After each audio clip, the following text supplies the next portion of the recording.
I picked the course. I said, all right, let me pick estate management.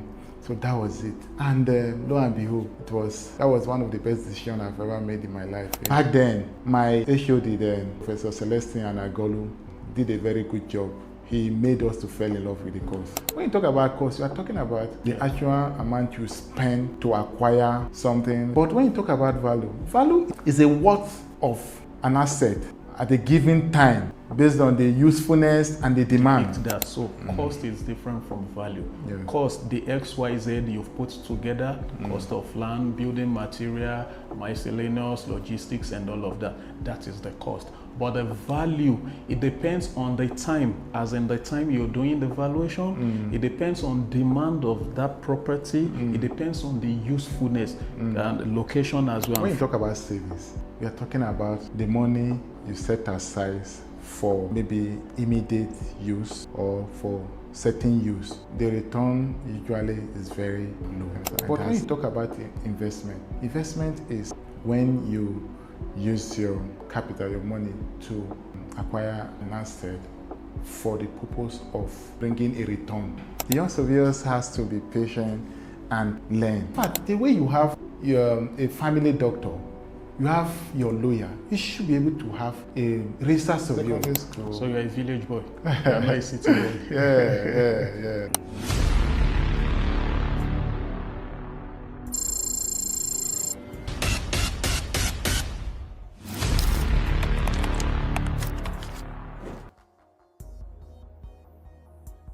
Hello everyone, good day, and thanks for watching us today. My name is Adejumo Samuel. I am an estate surveyor and valuer by practice and by profession. And this is our edition of the Real Estate Conclave. It's going to be the maiden edition actually. So the Real Estate Conclave, you know, I've promised that we are going to be talking a lot of things that has to do with land and landed property, everything that has to do with real estate matters. And with me today, I have a special guest for you guys. I have someone very special when it comes to the profession of estate surveyor and valuer. His name is Mr. Emmanuel Adaidu. He's a registered estate surveyor and valuer. He's a member of the Nigerian Institution of Estate Surveyor and Valuer, and he has bagged wealth of experience when it comes to this profession, when it comes to the practice. So that's the few I'm going to say about him. I will leave him to, you know, say more of it, but it's something that is somebody that we can really count on when it comes to the job, when it comes to intelligence, and when it comes to the skill to manage property and all of that. Welcome, Mr. Emmanuel. Thank you so much. ESV Samuel Adejumo, thank you for having me. Yes, and I am so happy to have you today because way back before the, let me say now we have the pre-COVID era and we have post-COVID. So way back looking at it for the pre-COVID area, we know how we used to do back then, a lot of, you know, we do, and you are one of the young surveyors that we always look up to. I know you will never agree, but I know the people watching us, they know you very well. They will attest to the fact that you are one of the young surveyors we were looking at, you know, and it's good to have you on this maiden edition today. Thank you so much, my brother. Yeah, so I want the people to know you more. I've only told them your name, so I want you to tell us your name, where are you from, your school, you know, I mean from primary school, secondary school, and your institution. So let's just take that first. Okay, thank you so much once again. You're welcome. Okay, my name is Estate Surveyor and Valuer Emmanuel Adaidu Okoligo, and I'm from Kogi State. Okay.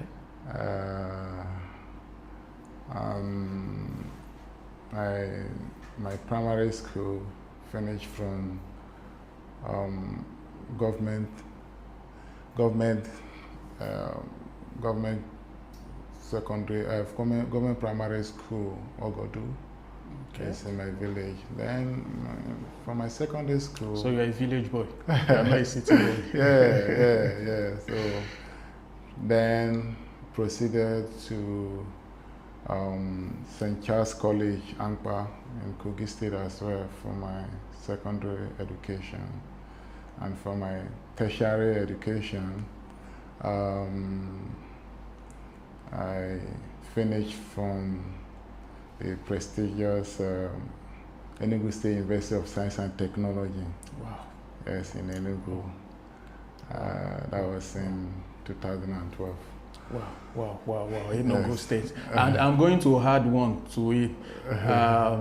ESV Emmanuel Adaidu is happily married with kids. So that shows to tell you that he's a responsible man, not just that he is a responsible estate surveyor and valuer. Yes, that also tells you that even we, by the nature of the job, we need to be responsible as well because of the nature of job we do. Yes. So thanks for telling us that. Yes. So your school in Enugu, so what did you study? Did you really study estate management? Yes, actually, coming to that was in 2006. Estate management and valuation was not my first choice, growing up. And I'm very sure that there are colleagues like me too. Yeah, that is why I had that question. I have my own story too regards to that. There are colleagues like me that never was not, estate management and valuation was never their choice, of course, but due to issue of admissions and all that, they find themselves there. So I'm one of them, after finishing from secondary school in 2004, it was difficult to get admissions and all that. So, we were like, then, any course, just give us any course so that we just leave home after staying at home for 3 years. Yes. And when the opportunity presented itself, because I did my pre-degree, we call it pre-science then there was a choice for me to make, either estate management or urban and regional planning, And I was like, okay, no mentor, nobody to ask. I was like, okay, I pray about it. I was like, estate management, this sound very okay. So I have to be very honest with you. Like estate management, if someone should ask me, what course did you study? Or what course are you studying? I'm studying estate management. That was just the reason why I picked the course. I said, let me pick estate management. So that was it. And lo and behold, that was one of the best decisions I've ever made in my life, because turn around that the course was actually in the course of studying the course, I fell in love with the course, and here we are today. So you falling in love with the course, was it at your first year or second year or the third year? Okay. Why? Because sometimes it's possible, probably the first year you might still be struggling with it. Yes, so at what point did you you now convinced? While we were in 100 level, what I did was I keep on researching about the course, and I have senior ones. The senior that were in 500, 400 level, I would just go to them, try to engage them to educate me more about the course, do research about the course, trying to see people that are already excelling in that profession, and all that. So some of my senior who happens to be my mentors were giving me that confidence. And back then, my HOD then, Professor Celestine Anagolu did a very good job in sensitizing us about the course. The advocacy was top notch. He made us to fall in love with the course. He actually made me to fall in love with the course because the man was extremely good. Teach us everything we need to know. Let us know that we are in the best course. We are studying the best course as far as Nigeria is concerned now, and all that. And to be honest with you, from 100 level, I fell in love with the course. Wow. Yes, wow. From 100 level. So can you just take out 30 seconds to appreciate that professor, please? You already know, I always do that. My prof, Professor Celestine Agolo, you always be my mentor. Thank you for grooming us. Thank you for grooming me to be who I am today. I really appreciate. Okay, so Prof, from the Real Estate Conclave, we are saying a big thank you to you, and thanks for the legacy that you've left behind. So moving on from there, we've understand how you find your way into the profession, and so far so good, the journey has been good. So I will do a follow-up question. So, you know, this is our profession. After your graduation, before you become a member, you know, it's a whole lot because back in the school is a different ball game. Then in the real world, which is the practical aspect, is a different ball game. You have to do exams and all of that before you get certified. So I know back then, we always look at how many years is it going to take me? Because after graduation, you're looking at where am I going to get a job? After a job, you need to settle down. You need to find, you know, a level of stability before you start looking at writing exams and all of that. So it takes quite a number of years. So how long did it take you from after your service to when you were registered? Okay. I did my service in an estate firm in Abuja in 2013, right? And after my service here, started working with the firm retained me. Literally, I would have been registered earlier than when I became registered. Yeah. But you know, back then, like you say, the difficulties, the process and all that, which up to now is still, we see kind of very difficult, but once you are very serious, it's something you can do within a year. But back in the days, during our time, you know, we will have to follow the process, write the exam, wait and all that. Yeah. So, especially when you are not even in Lagos or Abuja, you have to look for people to start submitting form and all of that. So, then in 2014, I was supposed to write the exam, but like you say, the struggling, you have to struggle, you know, because this exam is something that the process, buy form, do this, the financial involvement is much back then. So 2014, 2015, I was like, okay, I cannot just continue and be saying that I'm a professional or I'm in this profession, seeing people excelling, people doing, you know, moving forward in their career, and I'm just here working without even improving on my skill, getting satisfied and getting certification and all that. So in 2016, I made up my mind that whatever it's going to cost, I have to start the process, you know. So that was when I now enrolled for the exam in Kaduna. I had to travel to Kaduna. Then we have to travel for lectures. You have to go for lectures, you know. So then I'll go for lectures because the lecture was from Friday through the Saturday and all that. I'll go from work on Thursday. I will just go to Kaduna, you know, so that I can meet up with the lecture on Friday, Saturday, and all that. So finally, I wrote the exam in 2016. I passed the exam.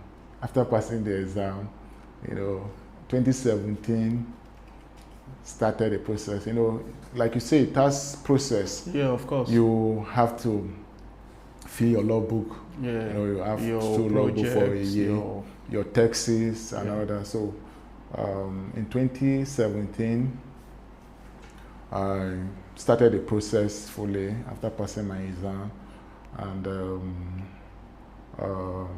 I finished my taxes, you know, in 2017, and in 2018, I was invited for an interview in Lagos.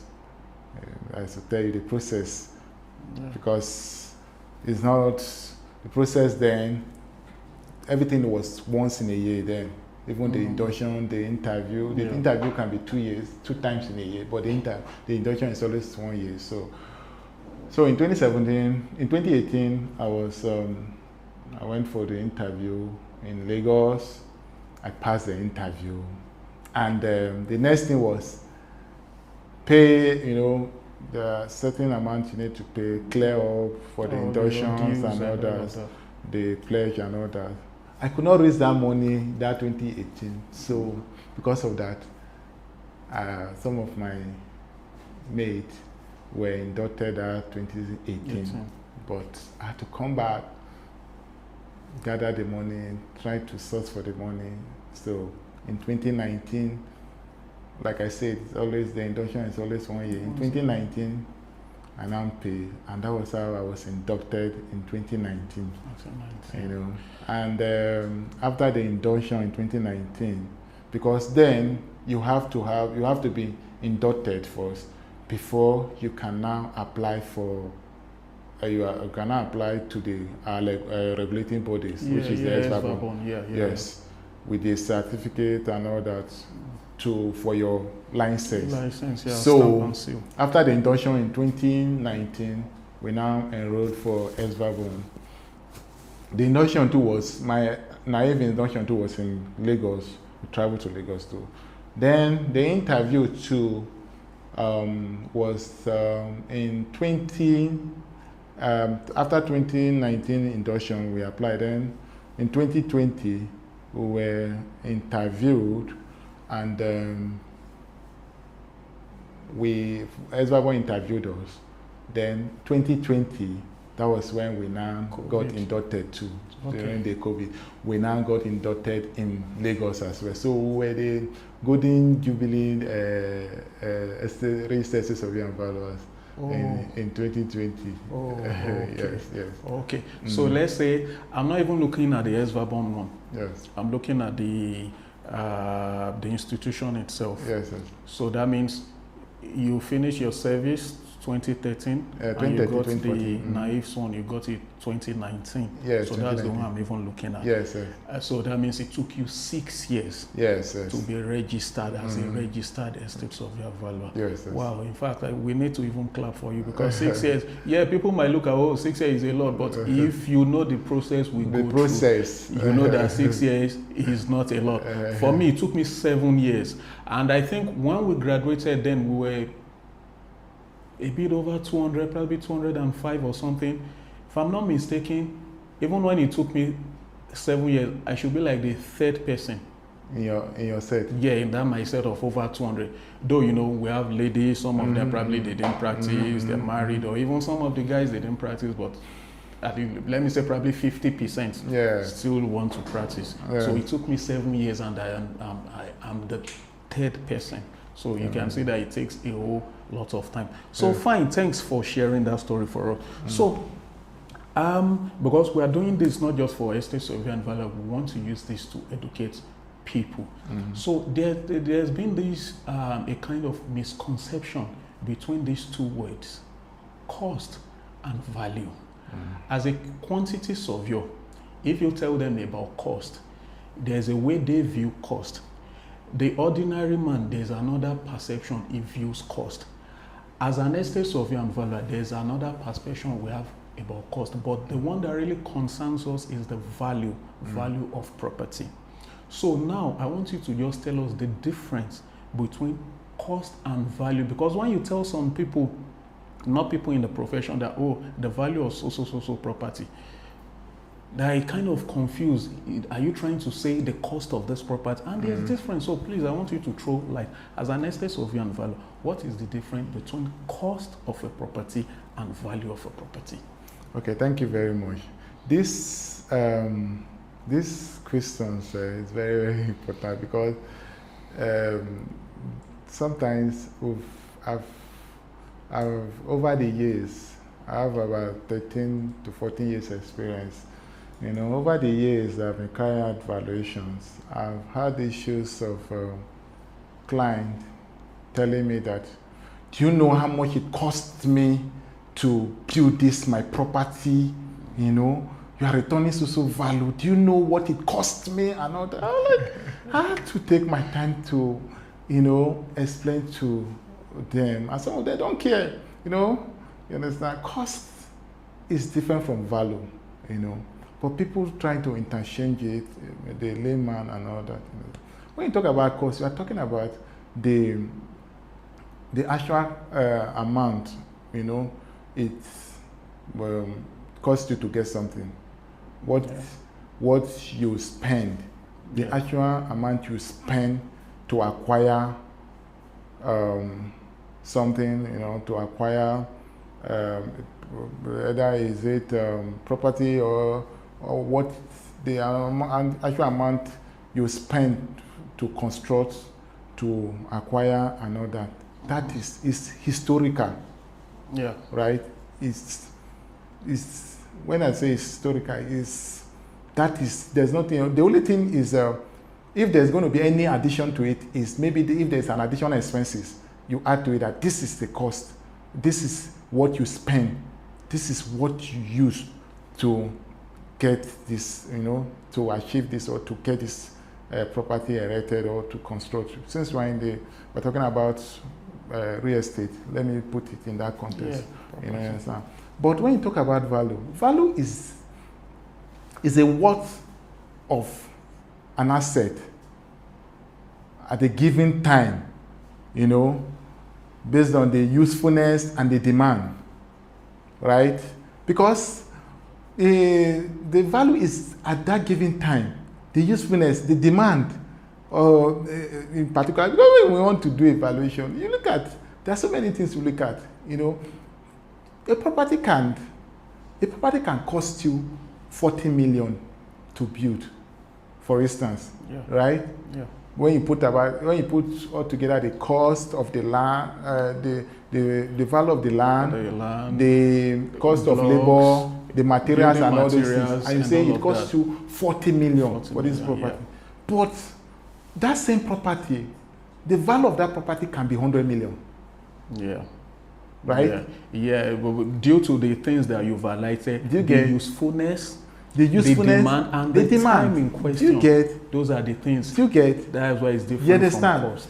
It's possible that it can cost you 40 million to build a house in your village or thereabout, but the value of that land, of that property, can be 20 million. Because of what? Because of location. Same factor. Yeah, you have to look at location, the usefulness. You understand? Some people build, and the demand too. Some people spend so much money to build house in their village for prestige purposes. Yeah. But when you ask me to go and carry out evaluations, I don't look at what you cost you. I'm not a quantity surveyor. I'm an estate surveyor and valuer. Yeah. I look at the worth, I look at the worth of that particular property at a given time, the usefulness and the demand, right?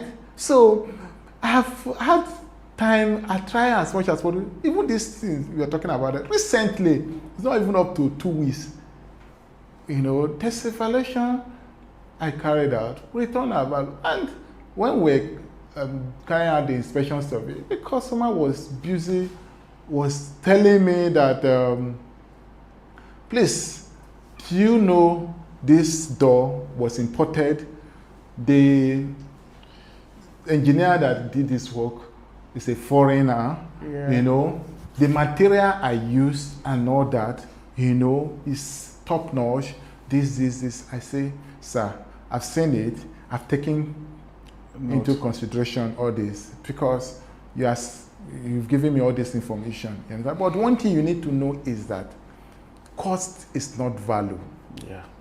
I'm not the quantity surveyor, right? Because the point is that when a client starts telling you that means they want to influence your value. And this particular property is in a location whereby, when I put into consideration, because of the locations, it's going to bring down the value. Right? Yeah. You understand? But the customer is not ready for that. He's just telling you what he spent. Yeah. Right? You can spend, do you know that you can spend 40 million to build a house in Metama, right? Metama, Abuja. And that property can worth billions because of the location. Yeah. But you spend that same amount to build a house, maybe probably in Lugbe Aziz, because of the location, the value will not be up to that. Or maybe you build it in you spend that same amount and build that same property in a very an unsecure neighborhood. Yeah. But the value will not be the same because we have to put into consideration so many things, the security and all that. Yeah. You know, and the demand. Yeah. And the income the property will bring to you will generate. So, You understand? So these are some of the things we put into consideration before. So cost is not value. When you talk about cost, that should be quantity surveyors should be the ones you go and meet to give you the cost of, you know. But when you talk about value, that is where we come in, you know, and all that. I don't know if I... Sure. Thanks very much. I know the people listening to us, they've been able to depict that. So cost is different from value. Yeah. Cost, the XYZ you've put together, cost of land, building material, miscellaneous, logistics, and all of that. That is the cost. But the value, it depends on the time, as in the time you're doing the valuation. It depends on demand of that property. It depends on the usefulness and location as well, and few other factors. Those are the things that determine. So when it comes to value, we're talking about the worth. So that's why it is different from cost. Thanks so much for that enlightenment. So the second thing again, people still get it misconstrued, the difference between investment and savings. Because if you try to talk to some people that, oh, there is need for you to invest, you know, while you're still young, you need to have pockets of investment here and there. Some persons, they feel, oh, I'm saving money, I'm doing investment. Oh, I have this thrift contribution I do, I'm saving money. That's an investment, which I know that is not investment. So I just want you to throw light, so let the people understand the difference between savings and investments. Okay, thank you very much. When you talk about savings, you are talking about the money you set aside for maybe immediate use or for certain use, right? The return usually is very low and has low risk. Now, for instance, when we all have savings account, Yeah. right? When you put your money in the bank, in your savings account, and you usually, maybe you do not touch it in a month or thereabout, the return you have will be very minimal, very small. And you don't have any risk because your money is safe. You understand? Your money is safe there, right? So, but it's not yielding any tangible return because you are saving it. Sometimes people, the local ways, we have maybe PG, this kind of PG vest, or some kind of local PG vest you keep at home. They even have some app that does that as well. Yes, you save your money because you are planning, you are saving that towards something. You want to use it for something, you know, that is savings. You know, you understand? But when you talk about investment is when you use your capital, your money to acquire an asset for the purpose of it bringing a return on the long run, you know, you understand? You use it to acquire an asset for a return or to be like kind of a wealth to you, you know. Yeah. When you acquire trust properties, you venture into trust investment, the one thing is certain. Sometimes when you do investment, the risk is usually high. Yeah. And the return does not come immediately. Yeah. It's a long-term kind of investment things, because it might take you a couple of years before you cannot get a return on your investment. But it's usually an asset which will always be bringing a return in the long run. So I don't know if I'm be able to throw more light on this. Yeah. And savings is for immediate. For immediate. Savings is for immediate. Yeah. You're just saving it, and it has low risk. Yeah. Because you're just keeping it. No, nothing. It might bring little or not in return. You understand? Yeah. But investment is you putting your money or using your money to acquire something for a bigger return on investment in the future, and it's a long term, and it has another difference is that it has high risk. Sometimes you might invest, and at the end of the day, business goes south and all of that. Just to add to that, the savings thing is a low risk. Will I say we're not maybe investment in quotes anyway? But in this part of the world, unfortunately, even that savings is a high risk. The reason is that the level of devaluation, the level of inflation we have. So what it means is that, say last year you were able to save ₦1 million. So the worth of that 1 million naira last year is not the same now. It's not. So let's say it took you the whole of last year to save 1 million naira. So and probably you want to use the money this January. So what you were trying to buy then that you think, 1 million naira, let me save towards it. This January you might not even be. So that's even high risk based on the economic circumstance. But I understand what you mean by investment is higher risk, because it takes. To even invest in property, it takes a lot of capital. It takes a lot of capital, and unfortunately, if business goes south, a whole lot that you're going to use. So that is why we really call it high risk. But the key thing here is that the investment, when you look at that, it is denying yourself of immediate benefit. So you have to wait for some time. And when it matures, what it means is that is going to start paying the bills of your lifestyle because of that money that you have saved. But savings, whatever you bring out from it, you've used it to put it in whatever you want to put or buy. That's it. It's a one-off thing. So thanks for that. So while we try to wrap it up, let me put in the last question. A lot of people too, they get it misconstrued. In fact, I am really particular about these questions I'm asking, because I try to some things that I know that the general public, there's a misconception about that, is why I'm trying to ask them. When they say estate surveyor and valuer, most of them, they look at is it no agency, is it no estate agency? They don't know that it goes beyond that. In fact, some of them don't even know that estate surveyor and valuer, they do property development. If you just may say estate surveyor, just say estate agency. No. So, but the key thing, the core job, which is the valuation. Some persons, they don't even know valuation. That's why I'm sure that's why they're even making the mistake of the difference called between cost and value.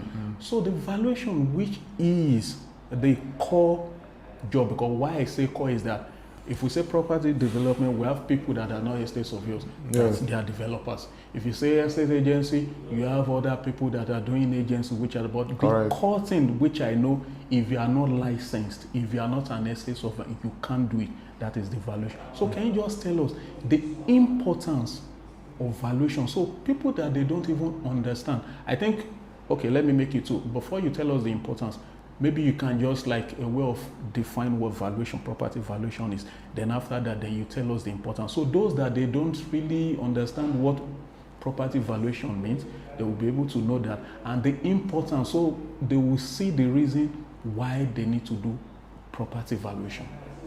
Thank you very much. Sometimes people in this part of the world, I think we are getting there. People are already knowing the importance of valuation, because from day-to-day activities, we get to know, we'll see how people get to reach out to us and all that. So for a layman who doesn't know what valuation is all about, the valuation is an estimate of is the worth of a property, the worth of an asset, kind of an estimate, give an estimate of what the worth of a property would be.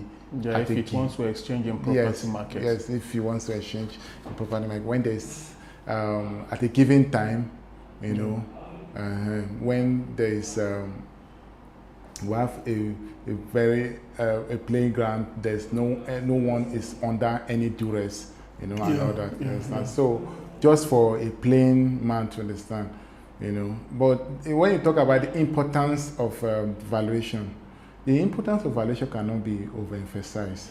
You know, valuation is very important, and I wish people get to understand this. I'll give you a scenario after, maybe in the course of this discussion. Now, it helps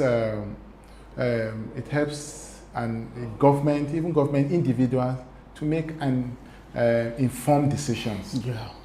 You get? Yeah. Now, for instance, let me give instances. When you want to buy or sell your properties, a layman, they'll just come and say, this is my property I want to sell. How much do you want to sell? This is what I want to sell. You understand? Without even carrying out the evaluation. I have a couple of issues in the cases in the past that you know, the client reached out to me that, okay, CEO, my father wants to sell a property and he's just putting it in the market for sale. But being an educated person, I will not want him to do that. I want you to come and carry out the evaluation so that we'll know how much this property is going for. There are some cases in the past that same property that the man is saying that, okay, he's looking at maybe how much he spent to build the house then, and you're like, okay, no problem, this property can go for 10 million. You will find out that when the valuation is carried out, that property is more than that. Is it one more? Yeah. Do you get it? It's more than that. Yeah. So when we carry out the valuation, and by then, I have cases that by then, the client, maybe the prospect, is already disturbing. Okay, please send your account number and let me send money now, because he already know. Maybe the person have carried out the evaluation and know that I already find out the worth of the property. And so because this man has already said this, he wants to quickly pay the money, you know, and all that. You understand? So when in the case of sales and buying, selling and buying, valuation helps you to make informed decision in terms of how much these properties can go for. Or in the case of, sometimes people value the property, probably put the property out because maybe they must have, say, like the example I gave now, this property, if it's not going for this amount, it will not go. That is why you see that there's some property in the market that you will be seeing that nobody is coming for it because your property, your price is outrageous, right? So, but when you carry the evaluation, the evaluation will now guide you to tell us, please, this price I'm putting to this property from this valuation is high because all the technicalities, the market information, the analysis will be there for you to see. And sometimes you even get to see comparable properties that are in the market, you know, for you to look at it and help you to make a decision. So when you are overpricing your properties, or you overvaluing your properties personally, that will help you to now say, oh, I'll have to, you know, bring down the price to this based on the valuation report or the valuation that was carried on the property. So that is one of the importance of valuation. Another one is taxation. You know, even the government, we have what we call property tax. We have capital tax and all that. You know, the government cannot do all those those tasks without knowing the worth of the properties, right? So the valuation helps the government to make that informed decisions, you know, on what the task, the kind of the amount or the what to be charged on a certain things. Then another importance of taxation is for any compulsory acquisitions and compensations, You know, when the property is overriding public interest and the government now acquire it, Yeah. compensation has to be Be paid, paid. right? So we, the valuer, are the ones that will now carry out the valuation to advise the government and also the claimant that this is what is their the worth of their properties or the worth of their asset, and this is what they are supposed to be paid, you know. So, but without valuation, this cannot be carried because the government can take a properties and they will just tell you that take this. But when a proper valuation is carried out, you now know what is the worth of your property, and that will now be, and the claimant will now be fully compensated. And everybody will go home happy.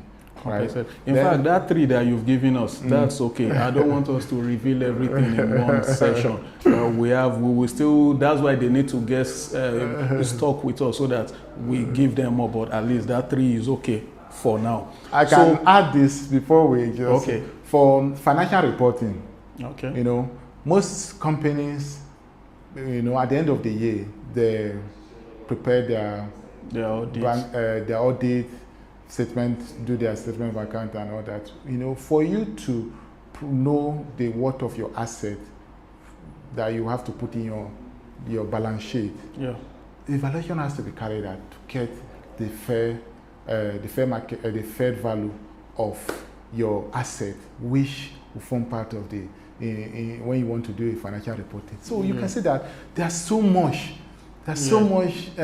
importance of valuation that we cannot do away with.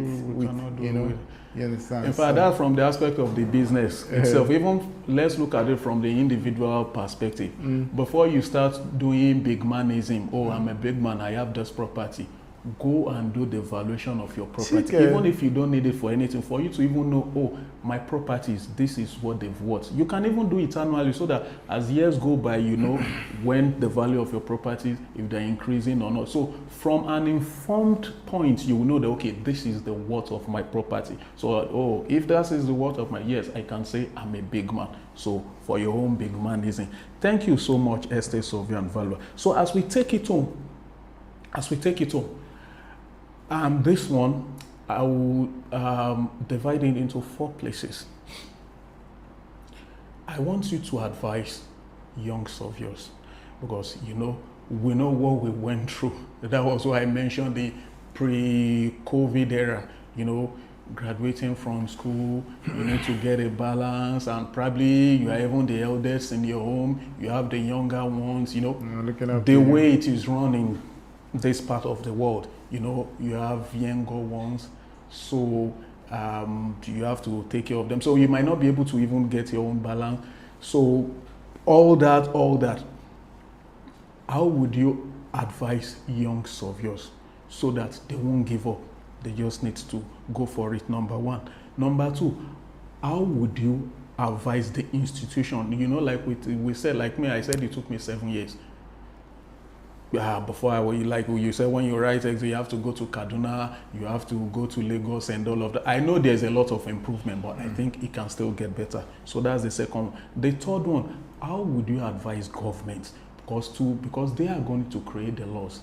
Because there has been a lot of controversy on Land Use Act. I think maybe in subsequent video we'll talk about that. So how can they make things better for us as the professionals in built environment?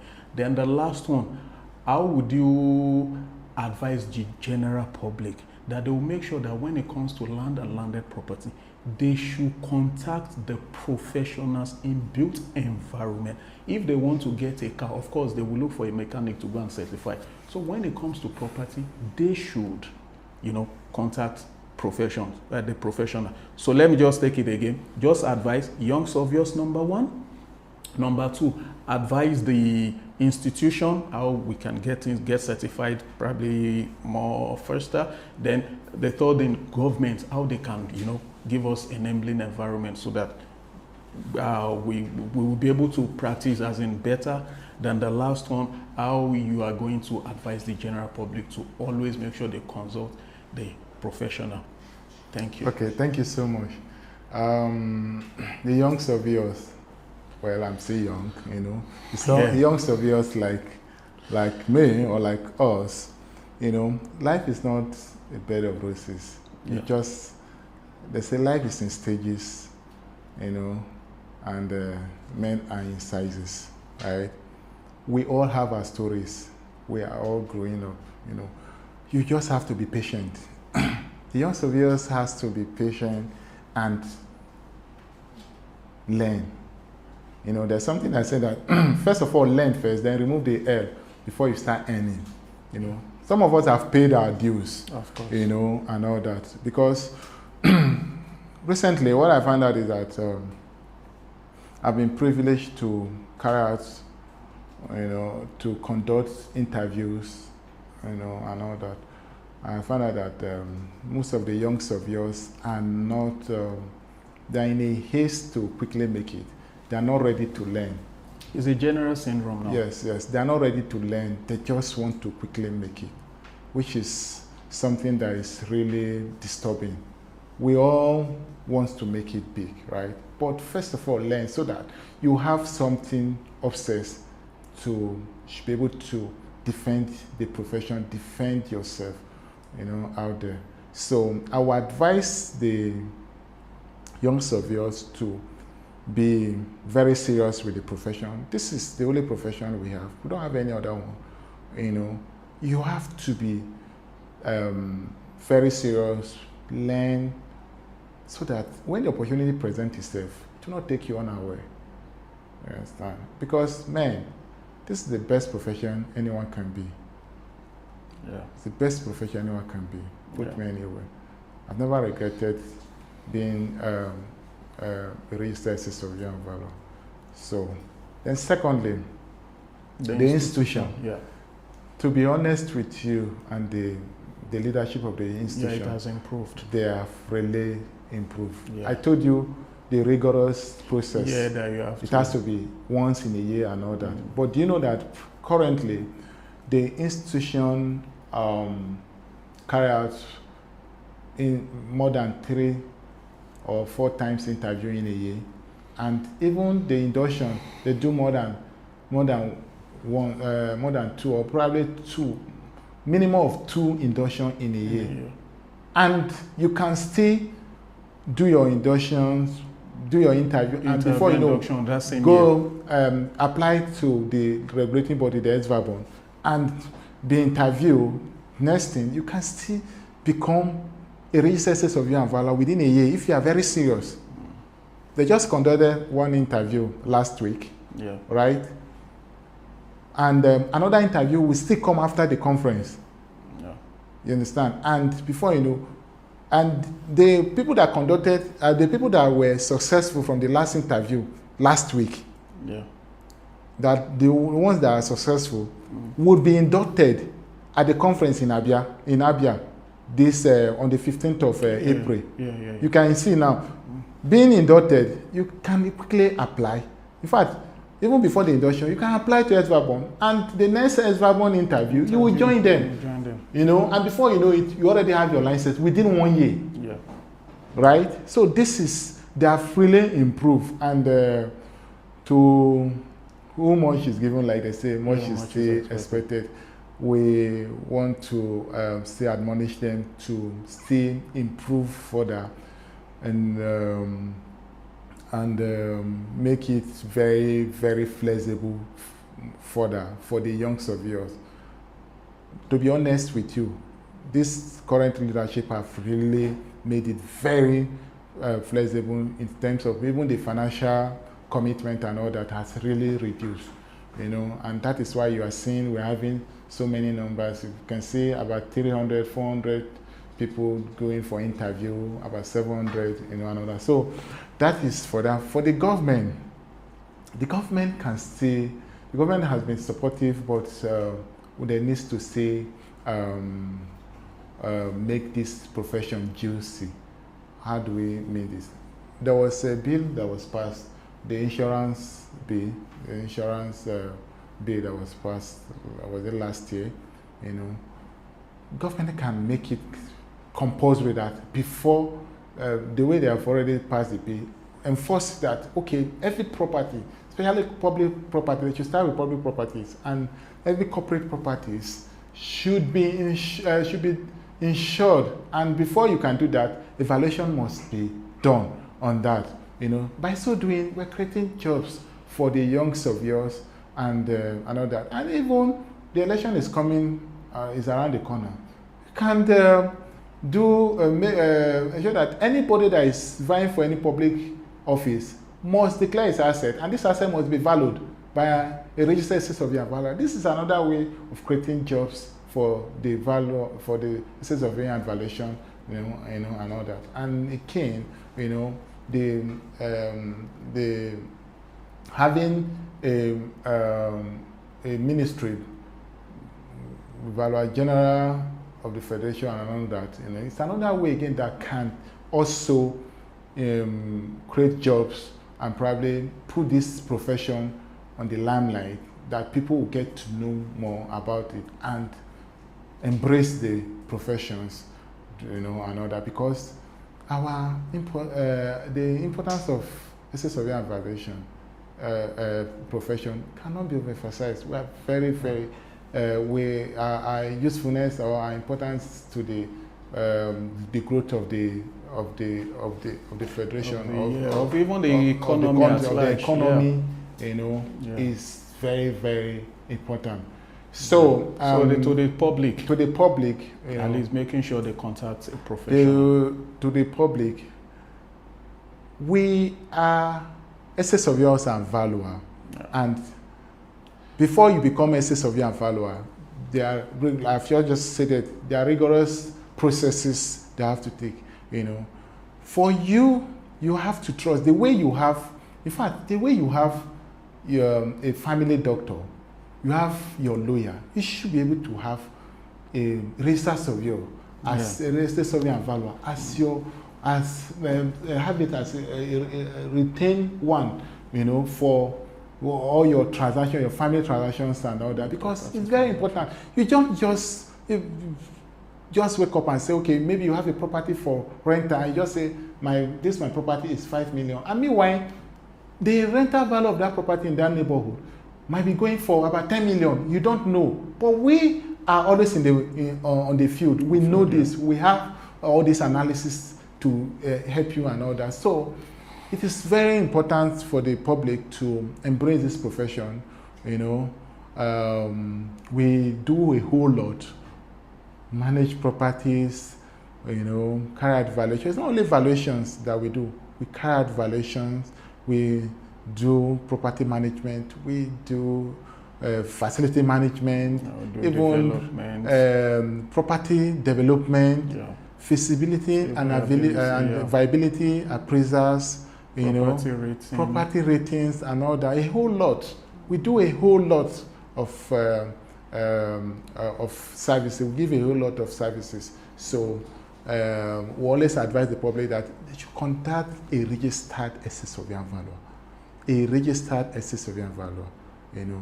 There's no how do you know them? You will always see for every job that is coming out from any estate surveyor and valuer, we always have our seal and our stamp and seal, the adhesive stamp, and that already alone has already made the job to be authentic, or the report or whatever it is validated. To be the validity of that report. So I don't know if sure, that's quite on point. I can't even thank you enough. So to the general public, we've been able to tell you the one that concerns you, to the government, to the young surveyors, and to the institution. But the one that really caught my attention is, please, sir, I think that should go through the INEC, while the presidency should help approve that. Please, for elections, let anybody that is vying for any public post, let them start declaring their assets, and they should make sure their properties have. I know they used to do it, some of them, but I think it's not really binding. I think it's matter of choice. I'm not too sure anyway. So at least that will give up job. Me, I'm even interested in His Excellency the President. Me, I'm interested in coming to do the valuation of your own property.